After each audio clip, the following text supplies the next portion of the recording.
हर खबर पर होगी आपकी पकड़। डाउनलोड कीजिए ABP live app. Master stroke में अब आगे बढ़ेंगे। ये खबर दुखद है, लेकिन हमें आपको सबको इसे स्वीकार करना ही होगा। देश के पूर्व राष्ट्रपति भारत रत्न प्रणब मुखर्जी का आज शाम निधन हो गया। एबीपी न्यूज अपनी श्रद्धांजलि अर्पित करता है प्रणब दा को।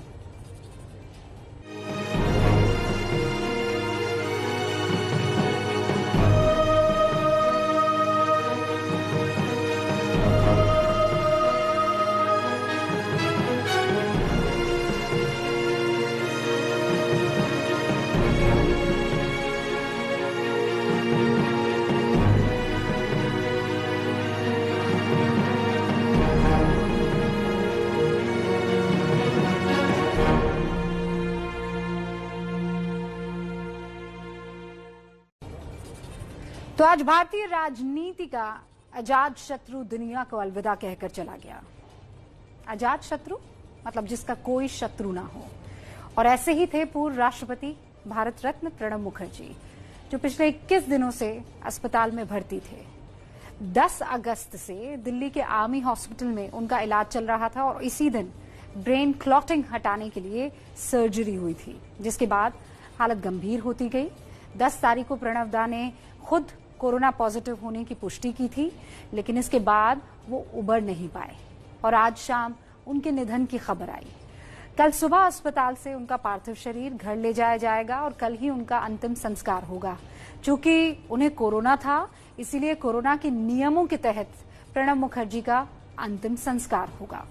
भारतीय राजनीति में प्रणब मुखर्जी का स्थान बहुत ऊपर है, क्योंकि वो सिर्फ नेता नहीं थे, बल्कि एक स्वीकार्य जनसेवक थे। उनके साथ काम करने वाले बताते हैं कि कैसे वो एक चलते फिरते एनसाइक्लोपीडिया थे। एक एक चीज उनकी उंगली पर रहती थी, हर एक विषय के वो जानकार थे। कहा जाता है कि प्रणब मुखर्जी को किसी ऐतिहासिक तथ्य को कोट करने के लिए किसी रेफरेंस की जरूरत नहीं पड़ती थी। 42 सालों तक वो केंद्रीय मंत्री रहे और फिर उसके बाद उन्हें कांग्रेस ने राष्ट्रपति बनाया। 3 बार वो प्रधानमंत्री की कुर्सी के नजदीक भी पहुंचे, लेकिन प्रधानमंत्री बन नहीं पाए। उसकी एक कसक उन्हें हमेशा रही। पहली बार 1984 में इंदिरा गांधी की हत्या के बाद वो सबसे वरिष्ठ मंत्री थे, लेकिन तब राजीव गांधी को प्रधानमंत्री बनाया गया।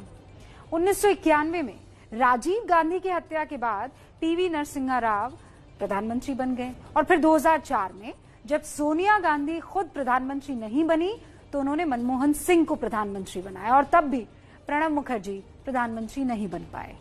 लेकिन 2012 में उन्हें राष्ट्रपति बनाया गया। खुद प्रधानमंत्री मोदी उनके बहुत बड़े मुरीद थे और खुलेआम सार्वजनिक मंचों पर उनकी तारीफ करते थे। आज प्रधानमंत्री मोदी ने प्रणब मुखर्जी के निधन पर शोक जताया और ऐसी तस्वीर ट्वीट की जिसमें वो प्रणब मुखर्जी के पैर छूते हुए दिखाई दे रहे हैं। राजनीति में मतभेद होने चाहिए, मनभेद नहीं।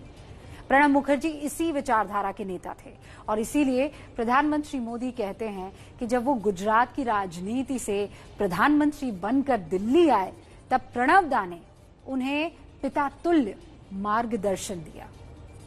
जब श्रीमती इंदिरा गांधी की हत्या हुई, राजीव गांधी कलकत्ते में थे, वापिस गए।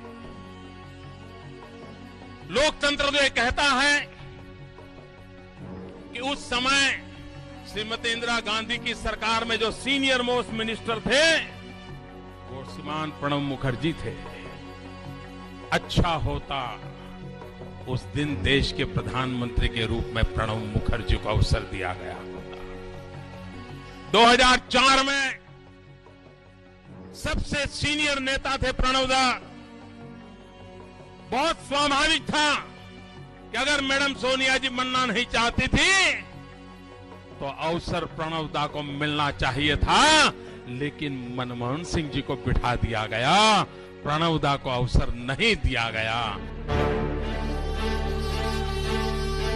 कुछ ऐसे थे प्रणब दा, करिश्मा ऐसा कि धुर विरोधी भी उनकी काबिलियत के मुरीद हो जाएं। कांग्रेस के विरोध की बात हो तो मोदी से बड़ा विरोधी कौन हो सकता है। लेकिन सुनिए, प्रधानमंत्री बनने से पहले प्रणब दा के लिए क्या राय रखते थे नरेंद्र मोदी। काश मनमोहन सिंह जी की जगह पर अगर प्रणब मुखर्जी को प्रधानमंत्री शायद बनाए होते तो शायद इतनी बर्बादी नहीं हुई होती, क्योंकि वो जमीन से जुड़े इंसान थे, वो समस्याओं को जानते थे, समस्याओं के समाधान के लिए रास्ते खोज सकते थे। शख्सियत अगर ऐसी हो कि राजनीति में कट्टर आलोचक भी तारीफ करने लगे तो मान लीजिए कि आप अजात शत्रु हैं। प्रणब दा अजात शत्रु थे, लेकिन विनम्रता देखिए, यही बात उनसे पूछ लीजिए तो वो बस हंसी में टाल देते थे। You have your own assessment. You are Indian people. 1969 में संसदीय जीवन की शुरुआत से लेकर 22 जुलाई 2017 को भारत के प्रथम नागरिक के तौर पर रिटायर होने तक प्रणब मुखर्जी ने हर दिन राजनीति का एक नया मानदंड तय किया। मैं भूल नहीं सकता मेरे सदन के नेता संसद में मुझसे वरिष्ठ हैं। मैं 70 में निर्वाचित हुआ था राज्यसभा के लिए और आप 69 में हुए थे, 1 साल पहले। मुझसे वरिष्ठ है, लेकिन मैं कभी कभी जरूर सोचता हूं कि प्रणब जी न होते तो ये यूपीए सरकार क्या करती।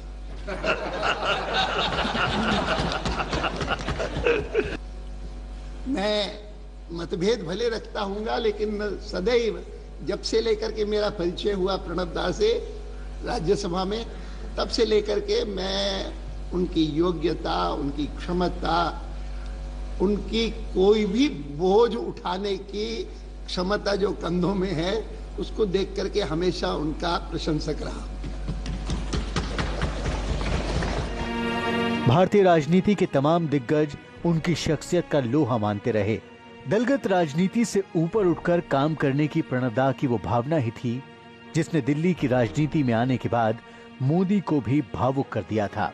और मैं मानता हूं कि मेरे जीवन का एक बहुत बड़ा सद्भाग्य रहा कि मुझे प्रणब दा की उंगली पकड़ करके दिल्ली की जिंदगी में अपने आप को सेट करने में बहुत बड़ी सुविधा मिली। बहुत बड़ा मेरे लिए एक बहुत बड़ा संबल रहा। एक भी मेरी मुलाकात पिछले 3 साल में राष्ट्रपति जी के साथ ऐसी नहीं रही जिसमें उन्होंने पिता की तरह, और मैं बहुत अंतर्मन से कह रहा हूं,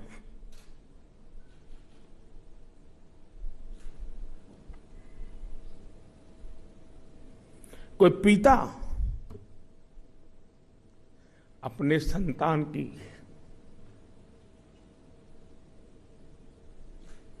जैसे देखभाल करे। देखो मोदी जी, आधा दिन तो आराम करना ही पड़ेगा। मुझे दा कहते हैं, प्रणब दा कहते हैं, भाई इतना काहे दौड़ रहे हो, कुछ कार्यक्रम कम करो, तुम तबीयत का संभालो। चुनाव के दिन थे उत्तर प्रदेश में, मुझे कहते हैं कि भाई जीत और हार चलती रहती है, लेकिन कोई शरीक आके देखोगे कि नहीं देखोगे? ये राष्ट्रपति के दायित्व का हिस्सा नहीं था। लेकिन उनके भीतर का इंसान अपने एक साथी की चिंता,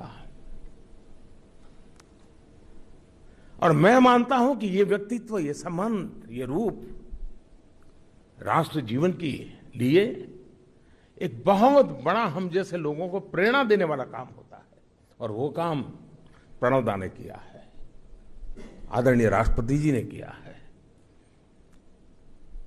मैं उनका आदरपूर्वक नमन करता हूं। यही वजह है कि मोदी जब दोबारा प्रधानमंत्री बने तो प्रणब दा से मिलकर आशीर्वाद लेना नहीं भूले। प्रणब दा जानते थे कि राजनीति विचारों की लड़ाई है, व्यक्ति की नहीं। उसमें भी जब इंसान किसी संवैधानिक पद पर होता है तो उसके दायित्व अलग होते हैं। प्रणब बाबू राष्ट्रपति बने तो उन्होंने अपने इस दायित्व का निर्वाह कुछ इस तरह से किया कि वो अपने आप में एक नजीर बन गया। राष्ट्रपति की भूमिका क्या होती है, उसको कायदा कानून से, दायरे से कहीं ऊपर अपनत्व से, प्यार से और इस पूरे राष्ट्र जीवन के परिवार के मुखिया के रूप में जिस प्रकार का उनका मार्गदर्शन रहता था, मुझ जैसे नए व्यक्ति को, जिसके पास इस स्तर का कोई अनुभव नहीं था, मैं एक राज्य में काम करके आया था, ये उन्हीं का कारण था कि मुझे चीजें समझने में, निर्णय करने में उनकी बहुत मदद रही। ज्ञान का भंडार, सहजता, सरलता, ये चीजें किसी भी व्यक्ति को आकर्षित करती हैं। लेकिन हम दोनों का लालन पालन अलग विचारधारा में हुआ, अलग कार्य संस्कृति में हुआ। अनुभव में भी मेरे और उनके बीच में बहुत बड़ा फासला है, लेकिन मुझे कभी ये उन्होंने फील नहीं होने दिया। और वो एक बात कहते हैं कि भाई देखिए, मैं राष्ट्रपति जब बना तब बना,